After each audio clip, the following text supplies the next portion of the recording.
All right, we're here with Richard Bryne of Speedplay. Everybody knows Speedplay, they make the pedals. And Richard, we have a wall of pedals, but they don't look like Speedplay pedals. Tell us about this wall. Well, I became a pedal collector after we started Speedplay. I started just getting a pedal here and a pedal there, and pretty soon it started becoming a hobby, and then I started really getting serious about it. And then I decided that I had to have pedals from all the famous marks, and it just, one thing led to another, and now I've got hundreds of pedals. So this is just a smattering of your collection. Yeah, this is sort of the best of the best. We have, I think, 350 pairs of pedals in the collection now. Wow. And this is probably the more famous brands and models of those pedals. So which one on here is your favorite pedal? Gosh, that would be really difficult to tell. Which one is the oddest to you? Oh, God, there's so many. Well, tell me, what is the deal with this? This was the first drop spindle pedal. It was the Ramsey swinging pedal from 1898. Oh my God. The good thing about this is I have the original advertisements for these things in magazines, so I've got really good chronicles of the history. And other than pedals, I collect old catalogs, so I use the catalogs to help me define the time range that the pedals were produced. Yep. So I have these old 1880s, 1890s catalogs that have pictures of these pedals, or actually not pictures, but actual hand illustrations of these pedals in them.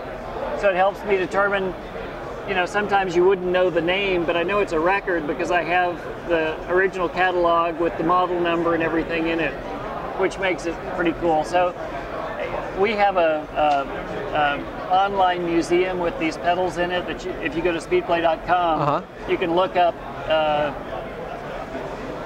you know, hundreds of pedals. If you've got an old bike and you're trying to figure out what age Original, it is, it'll help you figure out when the bike was manufactured by when the pedals were manufactured. Now, have you gleaned any information or any design ideas or for your own pedals from these pedals that you've been collecting over the years? Or maybe perhaps what not to do when making a pedal? Yes. You know, I think that's one of the coolest things about looking at earlier designs is basically, as a component maker, we built our company on the shoulders of people who built things before us. Right, right. And so people know me for my pedal collection, but I also collect everything else. I have a huge component collection with seat posts, handlebars, stems, saddles, shoes, everything. Yeah, what does your wife think about all this? She's into it too. That's good. But yeah, I've learned a lot about bicycle technology by taking apart the things that people designed and built as far back as the 1800s. Here's a really cool example. This is from about 1895, and this was a pedal made by Ackles, and they designed it where the body is a dead end, but you assemble it by the shoulder actually unscrewing on the... Oh wow, look at that. So you can actually adjust the cup and cone by using a screwdriver in the tip and just rotating the cone. Is there any drawback to that kind of a design? I mean, how come nobody does that nowadays? You know, I don't know. Until I saw it, I didn't know that it could be done that way. So interesting. What's really cool about a lot of these guys that were doing these as early as, you know, the 1800s, is there were a lot of smart guys back then that really figured things out. And oftentimes people invent something and they think that they invented it, only to find out that, you know, somebody had already done it 100 years ago.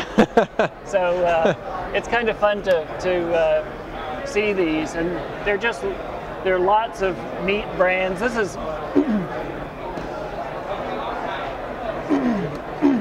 pardon me, this is a Seder pedal from France from about the 1930s. But it's got a single piece loop, it's got a grease port on the end, it's beautifully made. When you know about metal stamping and forming, it's a work of art from the 1930s. So I love this kind of stuff. This is great. Well, Richard with Speedplay, he obviously has a passion for pedals, as evidenced by his wall. Thanks a lot, Richard. Thank you. Appreciate it. Thanks for coming by. Yep.